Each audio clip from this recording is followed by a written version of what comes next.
டே Vedimuthu, all ட்ரெஸ்ஸஸில் ஒரு மார்க்கமாக இருக்க. இறை வழிபாட்டின் இன்பம் காண செல்கிறேன். இறை வழிபாட்டில் இன்பம் காண செல்றியா? கொஞ்சம் இங்கிட்டு வா.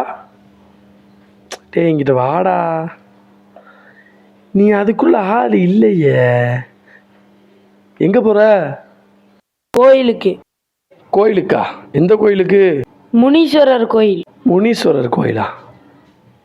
அங்கே இருக்கு போகிற? இறைவனின் காலடியில் விழுந்து புத்தி பெற போகின்றேன். புத்தி பெற போறியா? நீ அதுக்குள்ள ஆள் இல்லையடா. எனக்கு அதான் ரொம்ப சந்தேகமா இருக்கு. ஏய் வெடிமுத்து, அங்கே கோயிலில் பட்டாசோறு போடுறான். இங்கே என்னடா பண்ணிட்டு இருக்க? முடிய போகுதுடா, வேமா வாடா. அட சோத்துக்கு சத்த வெடிமுத்து, இதில் நீ இரவனா இன்பம் காண போகிறேன். இருடா டே, நானே உன்னை காண வைக்கிறேன்டா டே.